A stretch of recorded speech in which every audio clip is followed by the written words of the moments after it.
ओम अज्ञानतिमिरान्धस्य ज्ञानञ्जनशलाकया चक्षुरुन्मीलितं येन तस्मै श्रीगुरुवे नमः।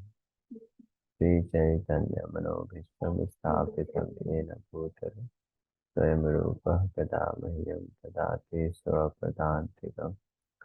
वन्देऽहं श्रीगुरु श्रीयुतापदकमलं श्रीगुरून् वैष्णवांश्च श्रीरूपं साग्रजातं सहगणा रघुनाथान्वितं तं सजीवम् साद्वैतं सावधूतं परिजनसहितं कृष्णचैतन्यदेवं श्रीराधा कृष्णपादान् सहगणललिता श्रीविशाखान्वितांश्च नमो विष्णुपादाय कृष्णप्रेष्ठाय भूतले श्रीमते भक्तिवेदान्तस्वामिनिति नामिने नमस्ते सारस्वते देवे गौरवाणी प्रचारिणे निर्विशेष शून्यवादी पाश्चात्यदेशतारिणे नमो महावदन्याय कृष्णप्रेमप्रदायते कृष्णाय कृष्णचैतन्यनामिने गौरतुषे नमः। पञ्चतत्त्वात्मकं कृष्णं भक्तरूपस्वरूपकं भक्तावतारं भक्ताख्यं नमामि भक्तभक्तिं। हे कृष्णा करुणा सिन्धु दीनबन्धु जगत्पते गोपेश गोपिका कान्त राधा कान्त नमस्ते सप्त कांचन गौरांगी राधे वृंदावनेश्वरी वृषभानुसुते देवी प्रणमामि हरिप्रिये वाञ्छकल्पतरुभ्यश्च कृपा सिन्धुभ्यैव पतितानां पावनेभ्यो वैष्णवेभ्यो नमो नमः। जय श्री कृष्ण चैतन्य प्रभु नित्यानंद श्री अद्वैत गदाधर शिवासादि गौर भक्तवृंद। हरे कृष्ण कृष्ण कृष्ण हरे हरे हरे राम राम राम हरे हरे कृष्ण। आप सभी भक्तों का हार्दिक स्वागत है आज के इस हमारे प्राथमिक भागवतम के सत्र में। ये श्रीमद् भागवतम हम लोग आज से प्रारंभ कर रहे हैं। कल कल ही हमने स्टार्ट किया था, कल इंट्रोडक्टरी लिया था। कल बहुत शुभ दिन था, 17 सितंबर 2023। कल वीर कृष्ण प्रभु का बर्थडे भी था। परम पूज्य भक्ति चारू महाराज का भी व्यास पूजा था। तो कल हमने कुछ चर्चा किया था और भागवतम का थोड़ा सा महिमा डिस्कस किया था, चर्चा किया था। आज हम लोग थोड़ा सा भागवत का कुछ महिमा डिस्कस करेंगे और फिर हम लोग आगे बढ़ेंगे। प्रथम पहला जो श्लोक है उससे स्टार्ट करेंगे। वास्तव में पहला जो श्लोक है वो अपने आप में ही जो है इसकी महिमा को बताता है। भगवान की बहुत सारी इसमें महिमा है।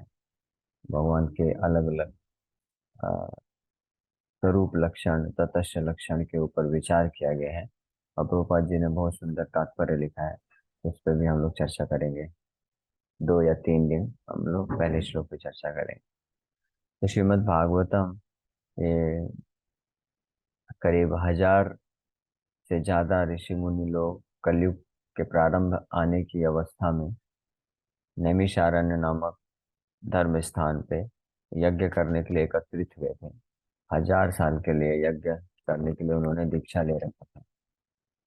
तो 1000 साल तक कंटिन्यूअस यज्ञ करना था, इसके लिए वो वहां पे एकत्रित हुए थे। जिसमें से जो रोमहर्षण सुता उनको प्रमुख स्पीकर वक्ता के रूप में चूज किया था। लेकिन सम और अदर जब बलराम जी आते हैं तो उनको प्रॉपर रिस्पेक्ट नहीं दिया गया था रोमहर्षण सुता के द्वारा। और अन्य भी कारण थे। बलराम जी ऑब्जर्व किए कि रोमहर्षण सुता जो है योग्य व्यक्ति नहीं है जो कि इस व्यास देव की गद्दी पे बैठ सके। तो उन्होंने उनको मृत्यु दंड दिया। फिर उसके बाद अन्य ऋषि मुनियों के रिक्वेस्ट अनुरोध करने पे बलराम जी उसी रोमहर्षण सूता के पुत्र सूत गोस्वामी जो कि वेद व्यास जी के शिष्य हैं, सॉरी सुखदेव गोस्वामी के शिष्य हुए, उनको उस गद्दी पे बैठाए। तो सुखदेव गोस्वामी से सूत गोस्वामी से प्रश्न पूछते हैं नैमिषारण्य के सेजेस शौनक आदि ऋषि लोगों। उन्होंने अपना वो अपना उद्देश्य बताते हैं कि वो सब वहाँ पे क्यों एकत्रित हुए हैं। तो उद्देश्य बताने पे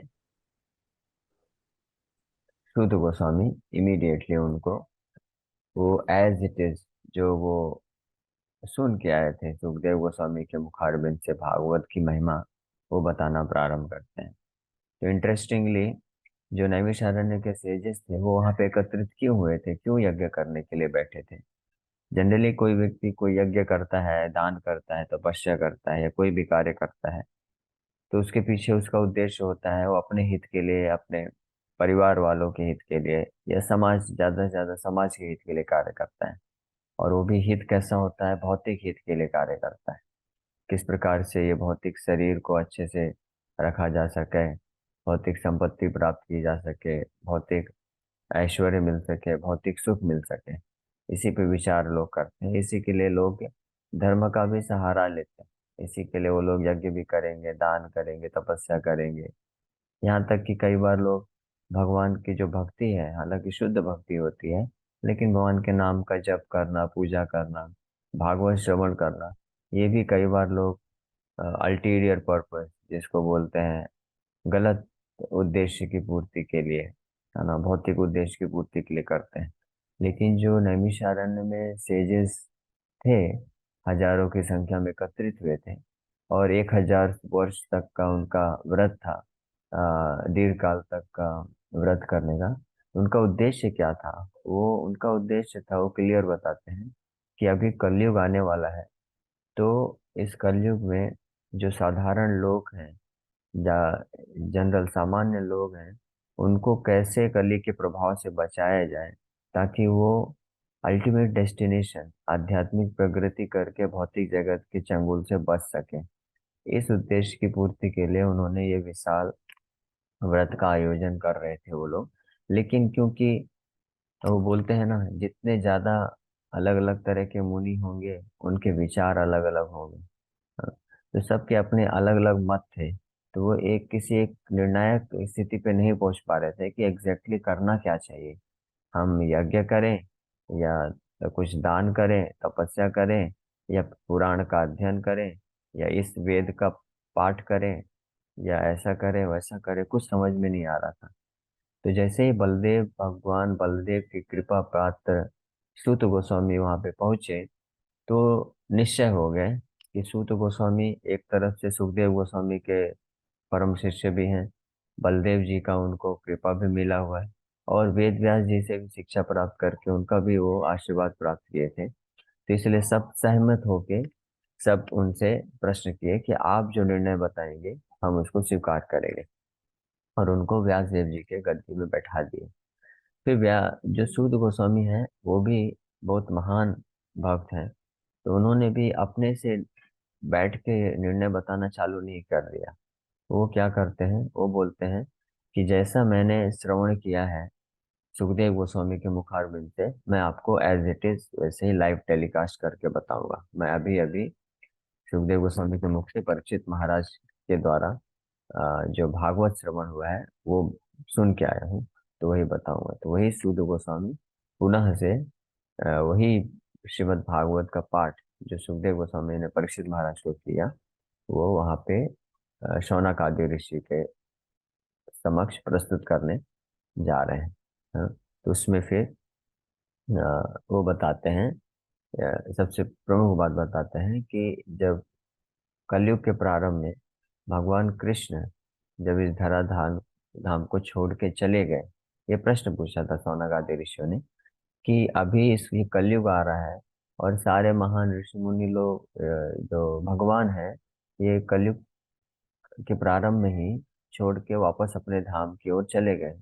कृष्ण स्वधाम उपगता, कृष्ण जो है अपने धाम को उपगता वापस चले गए हैं। तो इस अंधकार में कलयुग में धर्म ने किसका आश्रय लिया है, यानी धर्म को अगर पाना है, धर्म किसी को जीवन में लाना है अपने जीवन में, तो उसका आश्रय क्या है। तो इसके उत्तर में ही सूत गोस्वामी ये भागवत कथा करते हैं, और प्रिसाइसली, स्पेसिफिकली, निश्चित रूप में बताते हैं कि भगवान कृष्ण से अभिन्न ये भागवत ही है, जो भगवान कृष्ण के यहाँ पे न रहने पे भगवान कृष्ण के जैसे ही भूमिका का निर्वाह करता है। जैसे भगवान रहते हैं तो क्या करते हैं, परित्राणाय साधूनां विनाशाय च दुष्कृतां धर्म संस्थापनार्थाय संभवामि युगे युगे। तो उसी प्रकार से श्रीमद् भागवत का भी वही कार्य है। जितने भी तरह के दुष्ट है उनका नाश करता है। कैसे नाश करता है, भगवान कृष्ण ने तो चक्र तलवार इसका इस्तेमाल करके दुष्टों का संहार किया था, लेकिन श्रीमद् भागवतम अपने फिलोसॉफिकल डिस्कशन, तात्विक अपने दर्शन के माध्यम से जो है जितने भी तरह के ये जो विनाश दुष्ट आसुरिक फिलोसफीज हैं, आइडियोलॉजीज हैं, इसका विनाश करता है। इसीलिए तो दूसरा ही श्लोक आएगा जब, उसमें वर्णन है धर्म प्रोज्जित कैतव अत्र परमो निर्मत्सराणाम सताम वेद्यम वात्सम वास्तव वस्तु वक्त्र शिवदम तापत्रयोन्मूलनम। कि धर्म प्रोज्जिता कैतव अत्र, अत्र मतलब इस भागवतम में धर्म प्रोज्जिता, जितने भी तरह के चीटिंग टाइप ऑफ रिलीजन है, ऐसे जितने भी धर्म है जो लोगों को धोखा देते हैं। धोखा देने का मतलब ऐसा धर्म जो लोगों को सिखाता है कि कैसे आप ऐश्वर्य प्राप्त करें, आपके सुख सुविधाओं को बढ़ा सकें, आपके शारीरिक लाभ को बढ़ा सकें, और इसी जीवन में इसी भौतिक जगत में ही जन्म मृत्यु के चक्कर में फंसे रह सकें। इस तरह के जितने भी चीटिंग टाइप ऑफ रिलीजन है, चाहे वो वैदिक लिटरेचर में ही क्यों ना हो, त्रैगुण्य विषया वेदा निस्त्रैगुण्य भगवद्गीता, तीन चार वेद में भी इस तरह के धर्म की चर्चा की गई है कि आप इस तरह का यज्ञ कीजिए आपको स्वर्ग मिल जाएगा, आपको इस तरह का यज्ञ कीजिए आपको चंद्रलोक मिलेगा, वहां पे सोम रस का पान कर सकते हैं, आप इस तरह का व्रत कीजिए आपको सुंदर स्त्री अच्छा पति मिल जाएगा, या आप इस तरह का व्रत कीजिए आप बहुत ज्ञानी बन जाएंगे, आपका शरीर बहुत स्वस्थ हो जाएगा। तो इस सब के ये सब इस तरह के जितने भी धर्म हैं, इनको चीटिंग टाइप ऑफ रिलीजन बोला गया है, ये धोखा देने वाले धर्म बोले गए हैं। क्यों? क्योंकि इस तरह के धर्मों के प्रभाव से व्यक्ति इसी भौतिक संसार में पड़ा रह जाता है और वापस से उसको जन्म मृत्यु का सामना करना पड़ता है, जन्म मृत्यु जरा व्याधि। इस तरह के धर्म को पूरी तरह से लात मार के भगा दिया गया है। प्रोज्जिता, प्रोज्जिता शब्द यूज किया गया है। प्रोज्जिता मतलब प्रकृष्ट रूपेण उज्जिता, यानी उज्जिता मतलब निकाल देना, उखाड़ के फेंक देना। ये है भागवत की महिमा, कि जिस प्रकार से कृष्ण जब आए थे तो जितने भी तरह के असुर दैत्य राक्षस हुए हैं जो धोखा देते हैं, जो आसुरी प्रवृत्ति के होते हैं, उनको भगवान एक एक करके उखाड़ के फेंक दिए। और फाइनली महाभारत के युद्ध में एक साथ करोड़ों की संख्या में असुरों का भगवान ने वध कर दिया।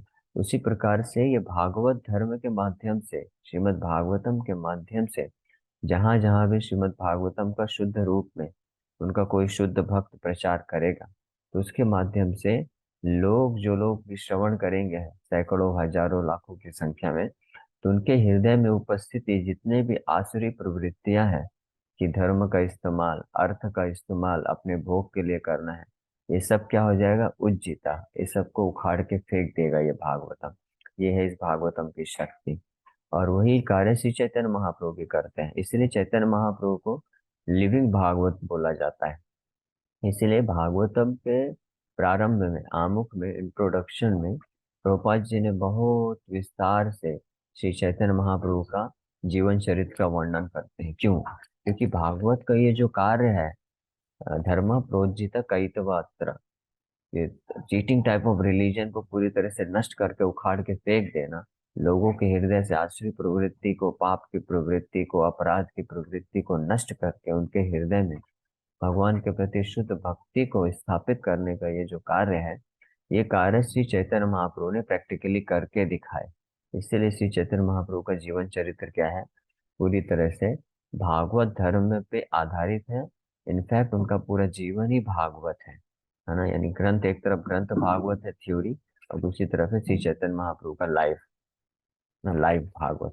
और उसी प्रकार से केवल श्री चैतन्य महाप्रभु ही नहीं, श्री चैतन्य महाप्रभु के जो शुद्ध भक्त हैं, उनके जो फॉलोवर हैं, उनका जीवन चरित्र भी ऐसा ही है।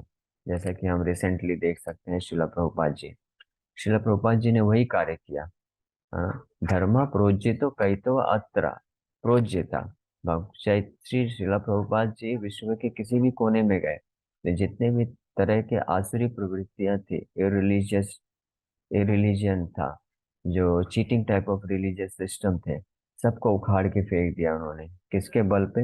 ये श्रीमद् भागवतम के बल पे। केवल भागवतम पे प्रभुपाद जी प्रवचन किए, कथा किए और भागवतम का डिस्ट्रीब्यूशन किए। जब प्रभुपाद जी, इंटरेस्टिंगली हम देखते हैं कि 1965 में जब प्रभुपाद जी कल के दिन ही पहुंचे थे, 17 सितंबर 1965, आज है 18 सितंबर 2023, तो ऑलमोस्ट सिक्स, कितना, 68 years back, almost 68 years back, लगभग 58 ईयर्स बैक जो है प्रभुपाद जी गए। भागवतम 200 कॉपी भागवतम का लेके गए थे। प्रभुपाद जी के पास और कुछ नहीं था, मात्र 40 रुपए। तो ये भागवतम लेके गए प्रभुपाद जी, और भागवत में प्रवचन करते थे और साथ में लोगों को प्रेरित करते थे भागवत ग्रंथ लेने के लिए। और इस तरह से भागवत का वितरण करके फर्स्ट 3 वॉल्यूम, फर्स्ट कैंटो के 3 वॉल्यूम थे, तो फर्स्ट 3 वॉल्यूम भागवत का डिस्ट्रीब्यूशन करके उससे जो अर्निंग आता था प्रभुपाद जी आगे चलते थे। तो हम ये देख सकते हैं कि भागवत की महिमा बहुत ज्यादा जो है कनेक्टेड है श्री चैतन्य महाप्रभु के जीवन चरित्र से और प्रभुपाद जी के जीवन चरित्र से। उनकी महिमा, अगर कोई भागवत की महिमा बोलेगा तो ऐसा हो ही नहीं सकता कि चैतन्य महाप्रभु की महिमा ना आए या प्रभुपाद जी की महिमा ना आए, क्योंकि दोनों ही, चैतन्य महाप्रभु और प्रभुपाद जी और भी अन्य भी, प्रभुपाद जी और चैतन्य महाप्रभु के बीच में हमारे जितने भी आचार्य हुए हैं, सबका अपना अपना बहुत ही बड़ा योगदान रहा है। लेकिन वो सारे योगदान का जो कल्मिनेशन है, जो एंड रिजल्ट हुआ है, वो प्रभुपाद जी के माध्यम से हुआ है, स्थापित हुआ है ना। जिस प्रकार से बोलते हैं ना, श्री चैतन्य मनोभीष्टम स्थापितम येन भूतले, तो जिस प्रकार से रूप गोस्वामी ने चैतन्य महाप्रभु के मनोभीष्ट को स्थापित किया भूतल में, उसी प्रकार से ये जो प्रणाम मंत्र है प्रभुपाद जी के लिए भी यूज हो सकता है। श्री चैतन्य मनोभीष्टम स्थापितम येन भूतले, या श्रील रूप गोस्वामी मनोभीष्टम स्थापितम येन भूतले, या श्रील भक्ति सिद्धांत मनोभीष्टम स्थापितम येन भूतले, ये श्रील प्रभुपाद जी के लिए भी अप्लाई होता है। तो ये है भागवत की महिमा। इसलिए श्रील सनातन गोस्वामी अब बृहद भागवतामृत ग्रंथ में भागवत की महिमा के ऊपर वर्णन करते हुए कई श्लोक लिखते हैं, जिसमें से एक श्लोक हम लोग चर्चा करेंगे क्योंकि समय भी हो रहा है। तो एक श्लोक में लिखते हैं कि कृष्ण तुल्य भागवत विभु सर्वाश्रय, कृष्ण तुल्य भागवत विभु सर्वाश्रय, प्रति श्लोक के प्रति अक्षर नाना अर्थ का है। प्रति श्लोक के प्रति अक्षर नाना अर्थ का है। ये श्रीमद् भागवतम के हर श्लोक में और हर अक्षर में कई कई अर्थ छुपे हुए हैं। ये समुद्र के समान गहरा है। ये एक ऐसा समुद्र है जो बॉटमलेस और शोरलेस समुद्र है ना, जिसका कोई गहराई नहीं है, गहराई में आप जमीन प्राप्त नहीं कर सकते, और कोई किनारा नहीं है। इसमें केवल जो भक्त है वो गोते लगा सकता है, जिसका जितना कैपेसिटी है, जिसकी जितनी क्षमता है। प्रति प्रति श्लोक के प्रति अक्षर नाना अर्थ का है। कृष्ण तुल्य भागवता, और दूसरा, ये जो भागवत है ये कृष्ण तुल्य है, कृष्ण से अभिन्न है। ये स्वयं कृष्ण ही है। कृष्ण के कृष्ण के समान भी कहना गलत होगा। कृष्ण के समान भी नहीं, ये स्वयं कृष्ण ही है भागवत। कृष्ण तुल्य भागवत विभु सर्वाश्रय, विभु मतलब द ग्रेट। जैसे कृष्ण जो है द ग्रेट है, ग्रेटेस्ट है, विभु। हम लोग कौन है? अणु है। हम लोग अणु आत्मा है और कृष्ण विभु आत्मा है या परमात्मा है। तो हमें जीवात्मा और भगवान में हमेशा ये अंतर रहता है। कृष्ण विभु आत्मा है, हम अणु आत्मा है। तो विभु सर्वाश्रय, जिस प्रकार से कृष्ण जो है सर्वाश्रय है। कृष्ण बोले गीता में ना, अहम सर्वस्व प्रभु मत्तः सर्वम प्रवर्तते, हाँ, मत्तः परतरम नान्य किंचित अस्ति धनंजय। तो ये सारे श्लोक जो है भागवत के लिए भी अप्लाई होते हैं। सर्व आश्रय, सर्व आश्रय मतलब जो सर्व सभी को आश्रय प्रदान करने में सक्षम है, सबको आश्रय, पूरे ब्रह्मांड को आश्रय प्रदान कर सकता है। तो वही लक्षण है, वही स्वरूप है ये भागवत का भी। तो जो भी भक्त है, जो भी व्यक्ति, स्पेशली ये जो भागवत है ये भक्तों के लिए है ना। जो भक्त नहीं है तो वो भागवत का पूर्ण लाभ नहीं उठा सकते, क्योंकि वो भागवत को भगवान की तरह नहीं समझ पाते हैं, इसलिए भगवान की पोटेंसी, भगवान की जो शक्ति है उनके लिए कार्य नहीं करती है। वही भागवत उनके लिए काल का स्वरूप बन जाता है। ऐसे लोग जो भागवत का इस्तेमाल करके पैसा कमाते हैं, धन कमाते हैं, या कुछ भौतिक लाभ प्राप्त करना चाहते हैं, जो प्रोफेशनल रिसाइटर्स होते हैं, जो भागवत पे कथा तो बहुत करेंगे करेंगे लेकिन भागवत का सेवा नहीं करना चाहते हैं, तो उनके लिए भागवत, वही भागवत जो कृष्ण से अभिन्न है, जो कृष्ण का कार्य है परित्राणाय साधूनां विनाशाय दुष्कृतां, वही भागवत उनके लिए काल बन जाता है और उनको नष्ट कर देता है। जिस प्रकार से कृष्ण जब मथुरा में प्रवेश किए थे, तो कंस के एरेना में जब गए, तो कंस को भगवान कृष्ण काल के स्वरूप दिख रहे थे, साक्षात यमराज दंड लेके आए हैं, ऐसा कंस को प्रतीत हो रहा था। और वही कृष्ण जो है सखा लोगों को अपना बहुत ही अच्छा फ्रेंड, परम हितैषी मित्र के रूप में दिख रहे हैं। वही कृष्ण जो गोपियां हैं, ग्वाल बाल हैं, उनके लिए वात्सल्य प्रेम की तरह देख रहे हैं कि कितना छोटा सुकुमार बालक है, और ये तो अन्याय हो रहा है। इस कृष्ण जो इतना सुकुमार बालक है, उसके साथ ऐसे बड़े बड़े रेसलर्स को लड़ना पड़ रहा है, ये तो अन्याय किया जा रहा है। तो वही कृष्ण है, लेकिन कंस को वही कृष्ण यमराज की तरह प्रतीत हो रहा है। उसी प्रकार से जो भागवत है, भक्तों के लिए भागवत के एक एक श्लोक पे कृष्ण प्रेम है। जब गदाधर पंडित भागवत पढ़ते थे, तो वो अश्रुधारा बहती रहती थी। ऐसा वर्णन है कि उनके भागवत पढ़ने के प्रभाव से आंसू बहते थे, और पूरे भागवतम का जो लिपि है वो पूरा मिट जाता था। भागवतम भागवतम ही रहता था। इसलिए जब नरोत्तम श्रीनिवास आचार्य या नरोत्तम दास ठाकुर गए थे भागवत पढ़ने के लिए उनके पास, तो गदाधर पंडित बोले मेरे पास भागवतम जो है वो तो पूरा मिट गया है, अभी आपको दूसरा भागवतम लिखवा के लेके आना पड़ेगा। उसमें एक साल निकल गया, और एक साल बाद गदाधर पंडित जी का भी तिरोभाव हो गया। तो जो महान भक्त होते हैं वो उस प्रकार से भागवत को रिलीज करते हैं, और लेकिन जो असुर होते हैं उनके लिए भागवत जो है यम के समान हो जाता है। इसलिए हम लोग प्रयास करेंगे कि हमारे जो पूर्ववर्ती आचार्य हैं उनके मार्गदर्शन के अनुसार हम लोग भागवत का आश्रय लेंगे। हम भागवत का इस्तेमाल नहीं करते, भागवत को इस्तेमाल नहीं करना है, भागवत का हमको हमको सेवा करना है। तो हम लोग अपने पूर्ववर्ती आचार्यों की कथा अनुसार हम लोग भागवत का सेवा करने का प्रयास करेंगे, और उस सेवा करने के प्रयास में मात्र करने मात्र से ही हम अपने जीवन को सफल बना पाएंगे। ठीक है, तो अभी समय हो गया है, हम लोग कुछ और भागवत की थोड़ी सी महिमा है, हम लोग कल चर्चा करेंगे। और फिर हम प्रथम श्लोक जो है प्रारंभ करेंगे, पहला अध्याय क्या है ये भी डिस्कस करेंगे। आप सभी भक्तों का बहुत बहुत धन्यवाद।